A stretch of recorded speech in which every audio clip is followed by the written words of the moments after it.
नमस्कार, जय महाराष्ट्र. मी डॉक्टर अनिल फळे. M 2032 live मध्ये आपल्या सगळ्यांचं स्वागत आहे.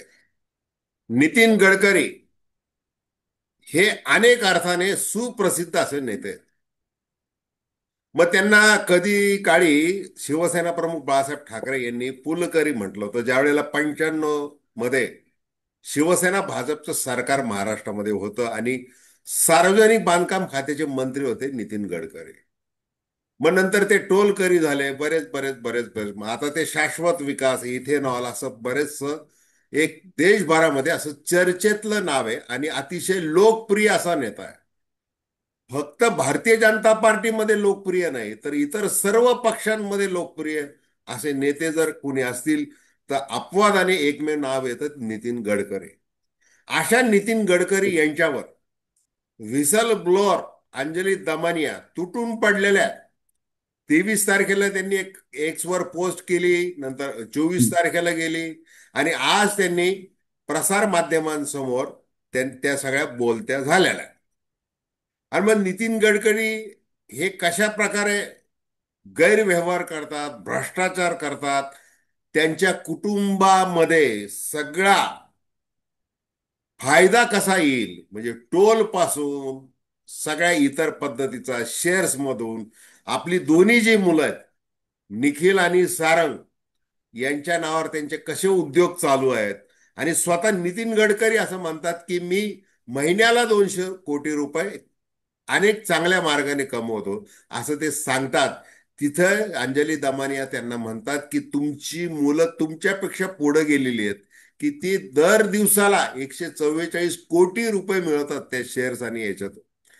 आता हे एकूण सगळं जे चित्र आहे, याला अनेक पदार्थ बघा.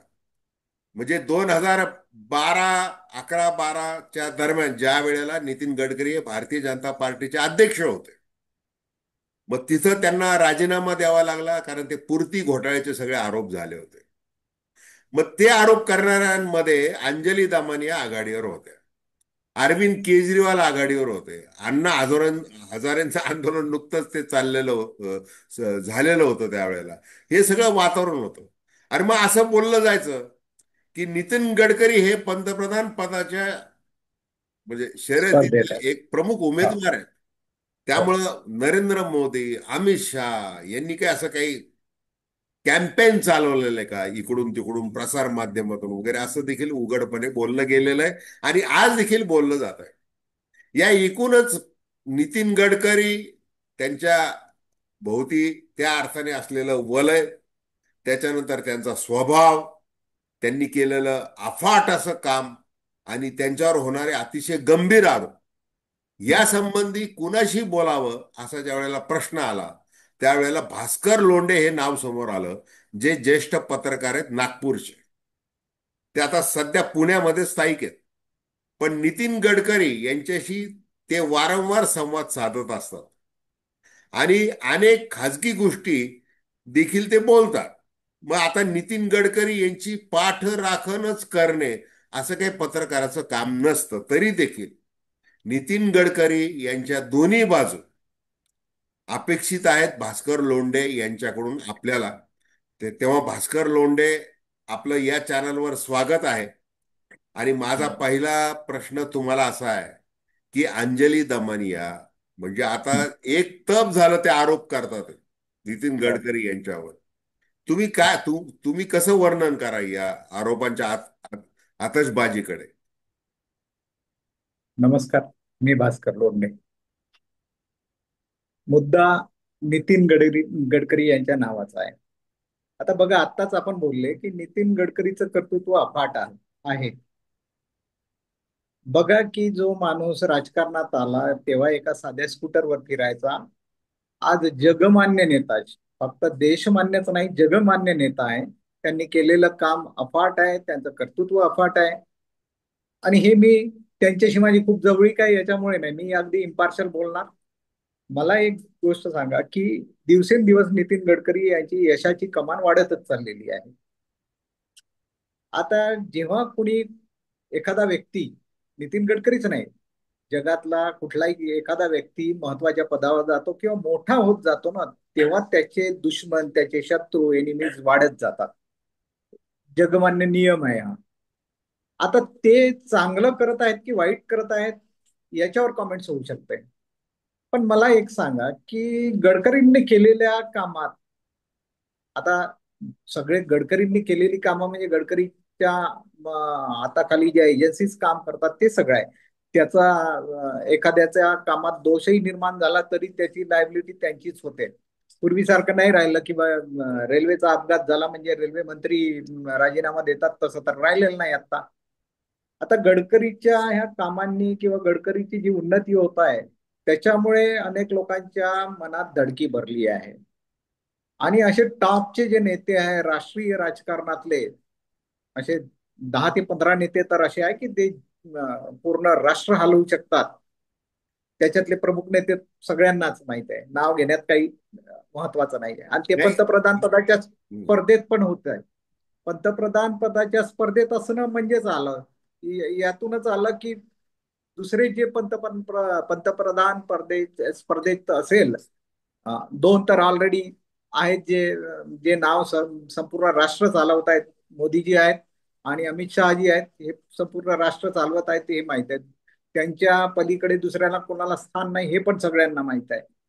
आता ही कुणी स्पष्ट बोलायला भीतात पण, कारण त्यांना असं वाटतं की असं बोललं तर काय होईल. पण ठीक आहे, त्यांच्यात ते गट्स आहेत म्हणून चालवत आहेत. आता त्याला कोणी असा एन्काउंटर करणारा किंवा त्यांना विरोध करणारा असा नेता अजून निर्माण झाला नाही. मग एक नितीन गडकरी एक असा नेता आहे की जो स्पष्ट बोलतो प्रत्येक गोष्टीत. ते कामाविषयी बोलतो. बरं, ते त्यांनी कधी स्वतःहून नाही म्हटलं की मी पंतप्रधान पदाच्या स्पर्धेत आहे. पण एकूणच राजकीय परिस्थिती बघता, त्याचे समर्थक, संघ परिवाराचं पाठबळ हे बघता प्रत्येकालाच असं वाटते की नितीन गडकरी त्या स्पर्धेत आहेत. ते प्रत्येक पत्रकाराला सुद्धा वाटते. अशा वेळी जेव्हा ते कुठल्या तरी महत्वाच्या पदावर जाणार आहेत अशी परिस्थिती जेव्हा निर्माण होते, तेव्हाच नेमकं असं कुठलं तरी एक बुडबुडा फुटतो. आणि ज्याच्यातून गडकरी किती भ्रष्टाचारी आहेत, त्यांनी असं केलं, त्यांनी तसं केलं, ह्या सगळ्या गोष्टी निर्माण होतात. आता बघा, जेव्हा ते भारतीय जनता पक्षाचे राष्ट्रीय अध्यक्ष झाले होते आणि दुसऱ्यांदा जेव्हा दुसरी टर्म पुन्हा येणार होती, तेव्हा एक पूर्ती घोटाळा म्हणून आलं. पूर्ती नावाची एक संस्था आहे, सहकारी संस्था आहे, जी गडकरी साहेबांच्या नेतृत्वात चालते. त्याच्यात त्यांची मुलं आहेत, त्याची लोकल भाजपाचे कार्यकर्ते आहे, बरेच लोक आहेत. त्या डिपार्टमेंटल स्टोअर आणि साखर कारखाना आणि अनेक गोष्टी चालवत होत्या तेव्हा. आता त्या पूर्तीचं नाव बदलून मानस समूह झालेला आहे. ठीक आहे. आता तो तेव्हा जो घोटाळा दाखवण्यात आला, जो जास्तीत जास्त 20-25 करोडचा असेल, राष्ट्रीय राजकारणात कार्यरत असलेल्या व्यक्तीला 20 न 25 कोटीचा घोटाळा मोठा झाला का, जर करायचा राहिला तर, केला तर, जर तो घोटाळा मोठा होत नाही तर मग त्याचं नाव खराब करण्यात आलं तेव्हा. आणि त्यांनी बिलकुल त्या गोष्टीला त्या गोष्टीचा त्रास होईल त्यांना असं जेव्हा निर्माण झालं, तेव्हा त्यांनी स्वतःहून ते बाजूला झाले. दुसरा मुरब्बी नेता असता आणि खरा भ्रष्टाचारी असता, तो बाजूला सरलाच नसता, असं माझं वैयक्तिक मत आहे. अनेक लोकांचंही म्हणणं तसंच होतं. आता मुद्दा असा आहे की 2019 मध्ये पण आज तिसरी टर्म आहे त्यांची. 2019 मध्ये पण निवडून आले, आता पण निवडून आले. आणि आता पण ती स्थिती निर्माण झाली आहे की समजा मोदीजी जर बाजूला झाले तर पुढे कुणाचं नाव येईल वगैरे वगैरे. त्याच्यात एक नाव गडकरींचंही आहे, जसं योगींचं नाव लोक चालवत आहेत. सगळ्यांची आपापली सिस्टम आहे, PR सिस्टम आहे की जे नाव पुढे करायचं, चालवायचं. त्याच्यासाठी लोकांनी एजन्सीज हायर केल्या. आपण त्या क्षेत्रातले आहोत म्हणून आपल्याला माहित आहे. अनेक लोकांनाही माहित नाही राहत की सोशल मीडियावर जे ट्रेंड चालतो कसा चालतो. तर ह्या सगळ्या गोष्टी आहेत. आता गडकरीचं नाव ह्या प्रकरणात पुढे आलं. मी म्हणतो जर तुम्ही आलं त्याची चौकशी करा. चौकशी केली तर सत्य सगळं बाहेरच येईल. पण तुम्ही आता जेव्हा कुठं आता अशी स्थिती आली आहे की पुढे काय होईल, जसा मोदीजींच्या 75 वर्ष वयाचा मुद्दा घेऊन हे राष्ट्रीय राजकारणातून बाजूला व्हावे तसं जो दबाव टाकला जात आहे, मोदीजी काही सहजासहजी बाजूला होणार नाही. हं? हे सगळ्यांनाच माहित आहे. आणि असं नंतर एक विषयही आला की बा हा अपवाद आहे पदांसाठी. तेव्हा होता पण आता अपवाद आहे. आता नाही, मोदीजी हटणार नाहीत असंही म्हटलं गेलं आहे. तर मुद्दा असा आहे की अशा वेळी जर दुसरं कुठलं नाव आलं तर ते या त्यांना हटवण्यास, दबाव आणण्यासाठी ते कारक ठरू शकते असं प्रत्येकाला वाटतंय. म्हणून आता गडकरींना बाजूला सारण्याचे प्रयत्न चालू आहे. गडकरी स्ट्रेट फॉरवर्ड आहे एकदम. म्हणजे मी जो गडकरी अनुभवला आहे, बघितला आहे, जे मी पूर्वी पण म्हणजे 20 वर्षापूर्वी मी आपण जेव्हा सामनात होतो, तुम्ही मी होतो, तेव्हा गडकरींविषयी माझा कधीही त्यांच्या फेवरचं मत झालेलं नाही, अजूनही नाही फेवरचं. पण जेव्हा मी इम्पार्शल पाहिलं, एवढ्या 40 वर्षाच्या पत्रकारितेच्या अनुभवातून जेव्हा दिसतंय बाकीचे राजकारणी दिसत आहेत आणि गडकरी दिसत आहेत, यांची जेव्हा तुलना करू तेव्हा गडकरी नेहमीच सरस आढळले. आणि ते स्पष्ट बोलले, प्रत्येकाविषयी स्पष्ट बोलले. पंतप्रधान असो, अमित शहा असो. मग अनेकदा ते म्हणतातही खाजगी, चला म्हणते मी त्यांची बोलण्याची स्पष्ट म्हणजे त्यांची लँग्वेज खूपच हे रूढ आहे. ते बोलायला अतिशय स्पष्ट आहे. म्हणजे कुणाचं काम करायचं असलं तर हो मच्छन होईल, नाहीतर नाही होईल तर नाहीच होईल असं सांगतात. आता मुद्दा जसा आहे की हे दमानी यांचं प्रकरण जे पुढे आलं, मला असं वाटतं हे आताच काय यावं. मग आता तुम्हाला जर जे कोट्यावधीचा घोटाळा दिसतोय, आता त्यांनी जे म्हटलं की 140 कोटी पर डे कमवत गेले असं काहीतरी बोलल्या वाटते त्या. मी कुठेतरी बघितलं. आणि आता ते सांगतायत की इतके 1000 कोटीचे शेअर झाले वगैरे वगैरे. मी म्हणतो हे तर दिवसेंदिवस वाढत चाललं, त्यांनीच सांगितलं. मग त्यांनी सांगितलं तर मग काय वाट पाहायची आहे की ते 50,000 कोटीचा घोटाळा व्हावा तोपर्यंत वाट पाहायची? पूर्वीच का नाही केलं? कायदेशीर बाबी नुसते अर्ज करून नाही होत, कोर्टात का नाही गेल्या? अशा अनेक गोष्टी आहेत. खूप असेल दमानी याच्या काय गोष्टीत काय कागदपत्र आहे, त्यांचे काय सत्य आहे त्यांना ठाऊक. आपण थर्ड पर्सन आहोत, आपण बाहेरून बघतोय, आपल्याला कुठलाही कागद आपल्या हातात येत नाही. मुद्दा असा आहे की हे आताच का निर्माण व्हावं? मग ते कंटिन्यू का नाही चालू शकत? जर जर मागचं जे प्रकरण 20 कोटीसाठी जर तो माणूस पद उतार होतो, पाय उतार होतो, तो माणूस जर इतकं तो राजकारणात शुतीचा बाळगतो, तर मग असं का व्हावं? तर हा माझाही प्रश्न आहे की असं का निर्माण व्हावं. तर हे मला आता आपल्याला अनुभवून कळते की राजकारणात पुढे जायचं असेल तर पाय ओढणारे असतातच. त्यातील हा प्रकार आहे असं मला स्पष्ट वाटतं. नाही, हे बरोबर आहे बरं का भास्कर, तुम्ही जे हा, बोलताय ते अतिशय हा, योग्य आहे की आता आता कसं आहे की हा, अखिल भारतीय काँग्रेस हा, आता काँग्रेस मुक्त हा, भारत करण्याच्या नादामध्ये भारतीय जनता पार्टीने बरंच काही गमावलेलं आहे. हो, खरी तर गोष्ट. ते हा तर आता मग ते समजा आता नितीन गडकरी यांच्याबद्दल समजा आपण ज्या हा, वेळेला संदर्भ घेतो त्यावेळेला ते पवन खेडांनी आरोप केले, हेच आरोप हा, जे अंजली हा, दमानी यांनी केले तेच आरोप. हा, मग हा, इथेनॉलच्या कंपन्या, मग ते कसं, मग त्यांचा काय फायदा होतो, 128 कंपन्या हम्म, वगैरे वगैरे, हम्म, ते सगळं आता ते अंजली दमानी ते सांगायला लागलेलं आहे. हा, आता ज्या वेळेला भारतीय जनता पार्टीमध्ये आपण ज्या वेळेला असं म्हणतो की पंतप्रधान हम्म, पदाची स्पर्धा आहे, राष्ट्रीय अध्यक्ष, आता हम्म, नड्डा यांची मुदत संपून गेलेली आहे. हम्म, दीड हम्म, दीड वर्ष झालेलं आहे मुदत संपून. हम्म, मग नवीन अध्यक्ष नेमायचा आहे. हम्म, दुसरं तुम्ही सांगितलं की 75 अमृत महोत्सव, म्हणजे ते हो, दोन्ही मोहन भागवतांचं आणि यांचं आहे, मोदींचं हम्म, आहे, त्यांनी दोघांनी एकमेकाला चांगल्या प्रकारे शुभेच्छा दिलेल्या आहेत जाहीरपणे. हो, हो, हो, आता राम मंदिराच्या वेळेला भेट असेल, अनेक कार्यक्रमामध्ये असेल, तर त्यावेळेला त्यांचा मान सन्मान वगैरे, मग हम्म, त्याच्याहून बरंचसं काय झालेलं हा, बोललं गेलेलं हा, आहे. हा, आता तुम्ही नागपूरला तुमची पत्रकारिता तुम्ही केलेली आहे, हो, इतकी हो, वर्ष, जवळपास 2-3 दशक तुम्ही हो, रेशीम बाग पाहिलेला आहे, राष्ट्रीय स्वयंसेवक हो, संघ काय आहे हे अतिशय तुम्ही हो, जवळून पाहिलेलं आहे. हो, नितीन हो, गडकरी यांचा स्वभाव, जसं तुम्ही सांगितले की ते कट्टर म्हणजे शिडी लावणं भिंतीला, मग तिथं पोस्टर हो, लावणं, स्कूटरवर फिरणं हो, वगैरे, इथून ते अगदी बरं. घडलेले आहेत ते. हो, हो, आणि ते वास्तव आहे. विचारांशी अतिशय प्रामाणिक आहेत ते. हो, भले त्यांच्या अगदी बरं. प्रत्येक पक्षामध्ये मित्र आहेत, हो. म्हणजे शरद पवारांशी देखील त्यांची मैत्री आहे.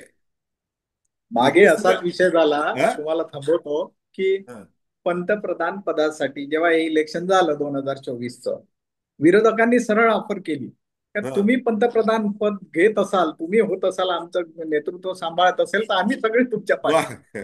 खरं आहे. बघा, हे रा- आतापर्यंतच्या राष्ट्रीय राजकारणात स्वातंत्र्यापासून आतापर्यंत असं कधी हो, घडलं का? घडलं नाही. नाही घडलं.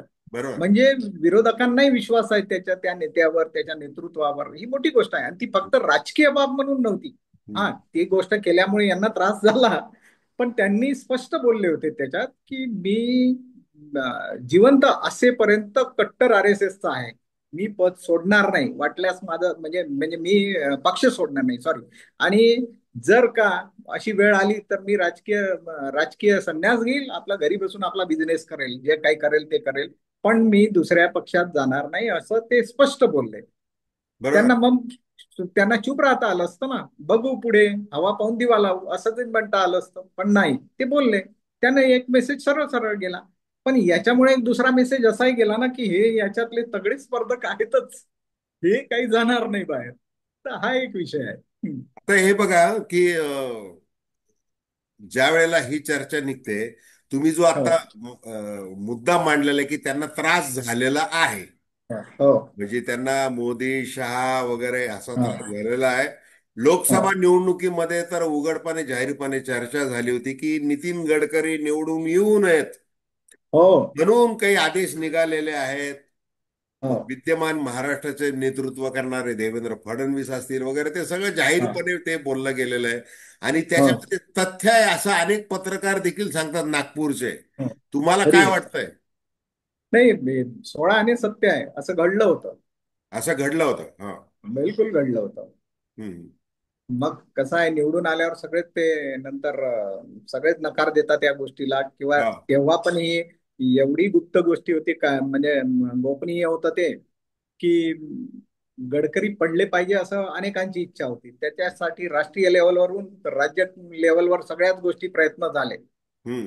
पण नाही होऊ शकलं ते. पण बघा ना, त्या चक्करमध्ये त्यांची लीड कमी झाली. हम्म. जे गडकरी 2019च्या निवडणुकीत 2,16,000 साधारण मतांनी नाना पटोले यांना हरवून आले, ते 2024च्या निवडणुकीत त्यांना अपेक्षा होती, हे जेव्हा म्हणजे गडकरी साहेब आमच्या म्हणजे मी तिथल्या वर्तमानपत्रात जेव्हा काम करत होतो तिथे कार्यालयात आले होते, त्यांच्याशी अशी पूर्ण चर्चा झाली, जनरल अनौपचारिक चर्चा झाली. त्यात ते म्हणाले होते की बा, मला साधारण कमीत कमी 2.5 ते 3 लाख मतं तरी जास्ती मिळावे. लोक 5-5 लाख म्हणायचे, पण त्यांनी असं एवढी तरी लीड असावी. जो माणूस म्हणजे एवढा राजकीय प्रगल्भता असलेला माणूस, जो व्हॅल्युएशन आपलं 2.5 लाखाच्या वर करतो आणि तो 1,37,000वर जातो लीड, तर हे धक्कादायक गोष्टी आहे. आणि ह्या कशामुळे झाल्या, म्हणजे त्याच्यासारखा बलाढ्य उमेदवार जर का नसता, तर दुसरा मातीमोल झालेला असता. तर हे सगळं झालेलं आहे. नाही, आणि लोकसभा निवडणुकीमध्ये पूर्ण भारतामध्येच थोडस भारत विरोधी होतं वगैरे, हो, त्याचा हो, परिणाम हो. वाराणसीला पण तसंच झालेलं आहे वगैरे वगैरे. होतं, तो पण एक मोकळा त्याला ते गडकरी. मुलामध्ये दिला हा, गेलेला हा भाग वेगळा आहे. आता हा, केशव उपाध्ये जे भारतीय जनता पार्टीचे महाराष्ट्रातले प्रवक्ते आहेत, हो, त्यांनी असं सांगितलं की काँग्रेस हे सगळं करतंय, नितीन गडकरींवर आरोप, जसं पूर्ती घोटाळा झाला होता आता हा, कसे हा, आरोप झाले, मग आता हे करतात आहे वगैरे, त्याला काय अर्थ हा, नाही वगैरे, असं त्यांनी जरी हा, सांगितलेलं असलं तरी हा, प्रत्यक्षात तुम्ही जो मुद्दा मांडलेला आहे की तुम्ही हा, आता म्हणताय की लोकसभा निवडणुकीमध्ये ते 16 आणि ते तसं झालेलं आहे त्यांच्या विरोधात. हो, हो, हो, तर हो, आता बघा, 2012-14 आपण बोललेलं, ते राष्ट्रीय अध्यक्ष होते, मग त्यांना ते पूर्ती हा, हा, घोटाळा. 2014 मध्ये निवडणुकीनंतर गडकरींना रस्ते वाहतूक ते मंत्रालय मिळालं, परंतु ते छायामध्ये राहिले पंतप्रधान नरेंद्र मोदी यांच्या. हा, त्याच्यानंतर 2019 मध्ये ते नागपूरमध्ये पुन्हा उभे राहिले, पण पक्षाने त्यांना हा, मोठ्या प्रचारात सामील केले नाही. हा, म्हणजे ती जी 2,37,000 लीड होती त्यांची सुरुवातीची, हा, हा, ते जे हा, झालं, हा, त्यावेळेला हा, तिथं ते अडकून ठेवण्यात आलं होतं. त्याच्यानंतर हा, 2022 मध्ये हा, पक्षाच्या टॉप पॅनल मधून वगळलं त्यांना, संसदीय बरोबर, बोर्डामध्ये बरोबर, त्यांचं बरोबर, केंद्रीय निवड समितीतून हा, नितीन गडकरी हम्म, यांना वगळण्यात आलं. हम्म, हम्म, आता गडकरी अधूनमधून म्हणतात की मला आता राजकारणाचा संन्यास घ्यायचा आहे वगैरे, ते त्याला हम्म, ते सामाजिक विचारसरणी, सामाजिक विकास याच्याकडे ते जास्त भर देतात, आणि ते तेवढे ते टोलेबाजी करत असतात ते नाव न घेता. हम्म, त्याच्यानंतर हे आपण 2024च्या इलेक्शनचं बोललो, तर हो, असं आहे की एक आव्हान आहे. नितीन गडकरी हे अंतस्थ जे राजकारण आहे भारतीय जनता पार्टीचं हम्म, हम्म, शीर्षस्थ नेत्यांमधलं एक हो, आव्हान म्हणून नितीन गडकरींकडे नेहमी पाहिलं जातं. आता मी हम्म, तुम्हाला पुन्हा असं विचारेन की नितीन गडकरी हे राष्ट्रीय स्वयंसेवक संघाच्या अतिशय जवळचे मानले जात आहेत आहेत, त्या. आहेतच. हो. गडकरी वाडा, म्हणजे जसं सुरुवातीला आपण बोललो. हा, तर त्या आहेतच. त्या संदर्भात म्हणजे संघ, हे जे राजकारण झालंय भारतीय जनता पार्टीमधलं, हो, हो. ते शहा, फडणवीस, गडकरी, तर हम्म. संघ हे याच्यामध्ये काय रोल करू शकतो का, असा काही, किंवा काही असे बघा, सिमटम दिसतात संघ ते, हा, दिसतात कारण ते संघाची पुरत पुरत आहे, ते बाहेर काही येत नाही. माझ्या माहितीप्रमाणे संघाची भूमिका स्पष्ट होती, गडकरींना सपोर्ट होता.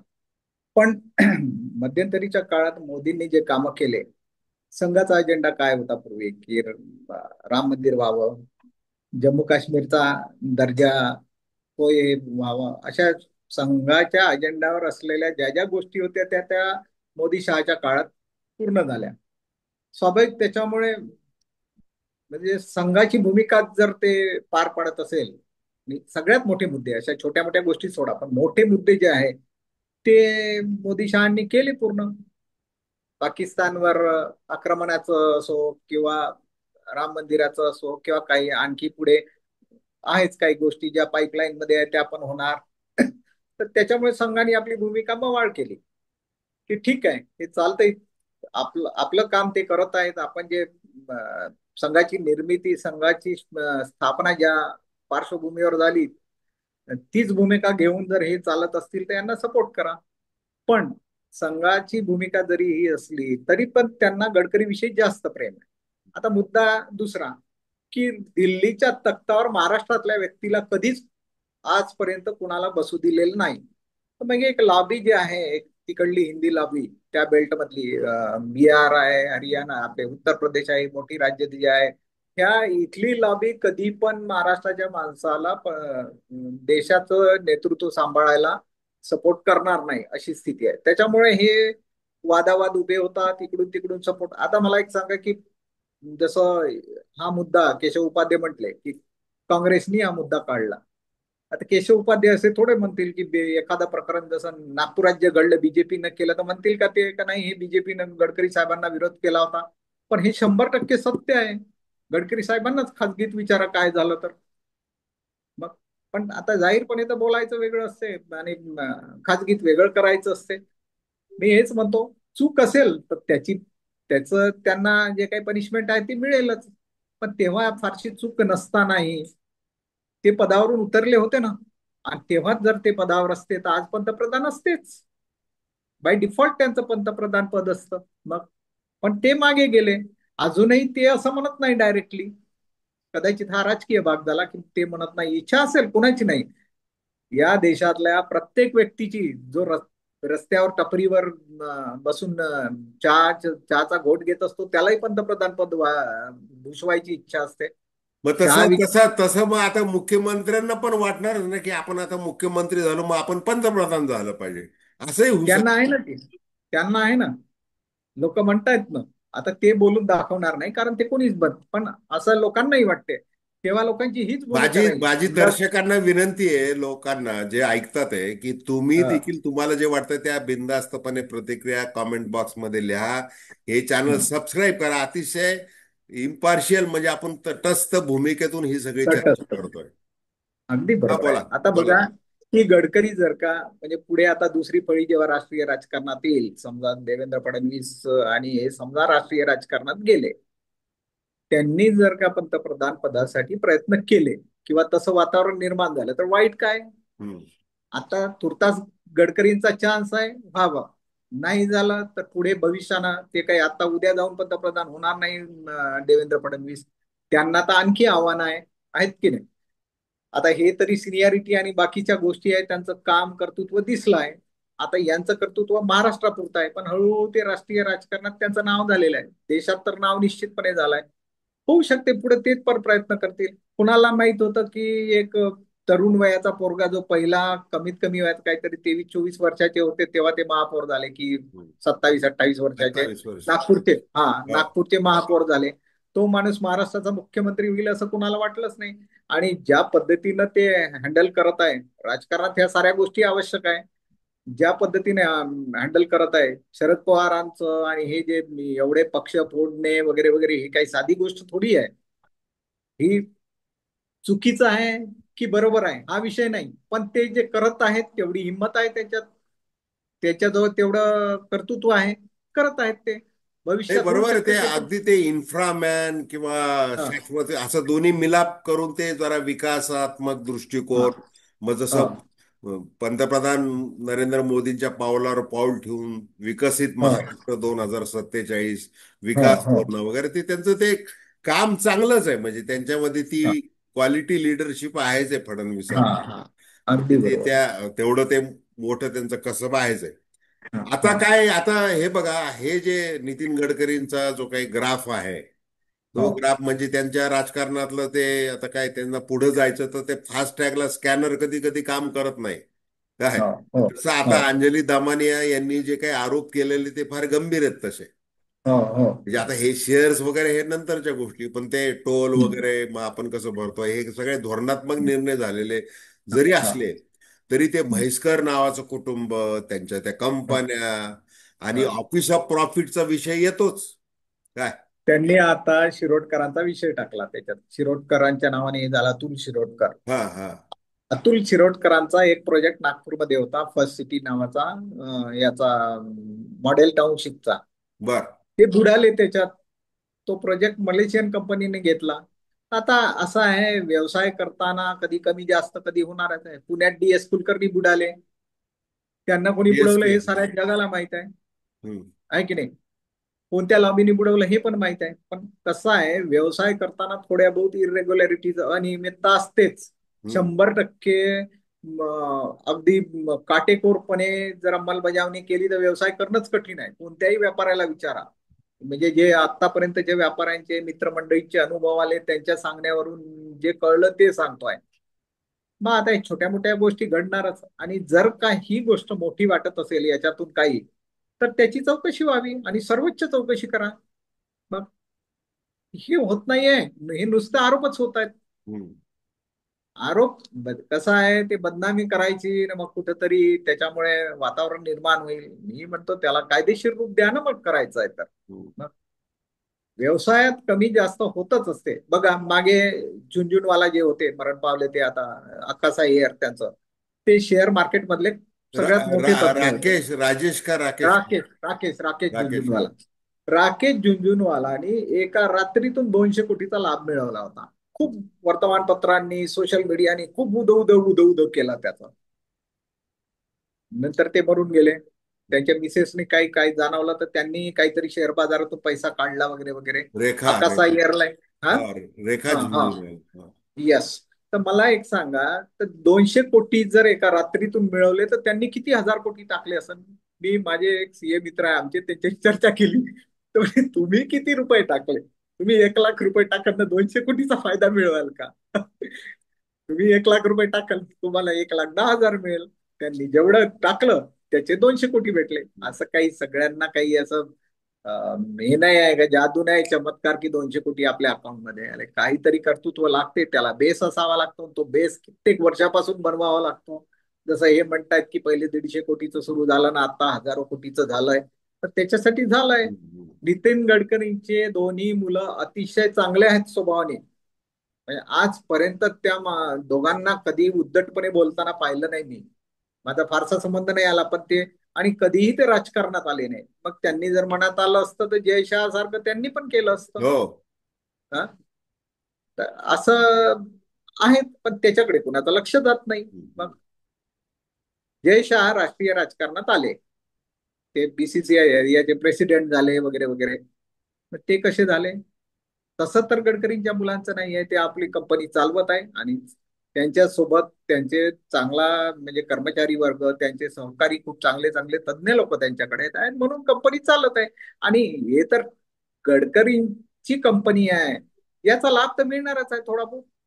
तर प्रिव्हिलेज तर आहे. आणि स्वतः आपणही मोकळं ढाकळं बोलणारे गडकरी ज्या वेळेला व्यासपीठावर असतात, उद्योजकांच्या, व्यापाऱ्यांच्या, हा हा काही हा. फेडरेशन असेल, संघटना असेल, तिथं हम्म, काही कराचे मुद्दे असतील, उत्पादनाचे हम्म, असतील, हा, कर्मचाऱ्यांचे असतील, म्हणजे वेगवेगळ्या पद्धतीने बोलत असताना ते निखिल आणि सारंग यांच्या जवळ ते सांगतात की यांना देखील तो कसा त्रास होत असतो, मग ते काय करतात, त्याच्यातून मार्ग कसे हा. काढतात, असं ते बरोबर. मोकळं बोलतातच की हा ते. हा. नाही, त्यांचं अतिशय स्पष्ट काम आहे हम्म. सगळं. आणि मला असं वाटते तसं राष्ट्रीय राजकारणात असताना असं वागू नये. अनेक गोष्टी ते म्हणजे असं मला कळलं तेव्हाच्या गोष्टी ह्या जेव्हा झाल्या की यांना त्या पॅनल मधून का काढलं वगैरे, तर बा हे पॅनल मधल्या गोष्टी ज्या ठरतात त्या बाहेर जाऊन बोलतात. आता त्यांचा स्वभाव अगळपगळ आहे, बोलघेवडा आहे, स्पष्ट आहे. तर त्याच्यामुळे त्याला काय उपाय आहे आता? हम्म. चला त्यांना भास्करराव, म्हटलं ना अनेक आपली लोकांनी. आपली चर्चा खरं तर रंगते, थांबावी असं वाटत नाही, परंतु वेळ संपलेली आहे. अगदी माझी बरोबर. दर्शकांना विनंती की चॅनल सबस्क्राईब करावं, आपल्या प्रतिक्रिया बिनधास्तपणे नोंदवाव्यात.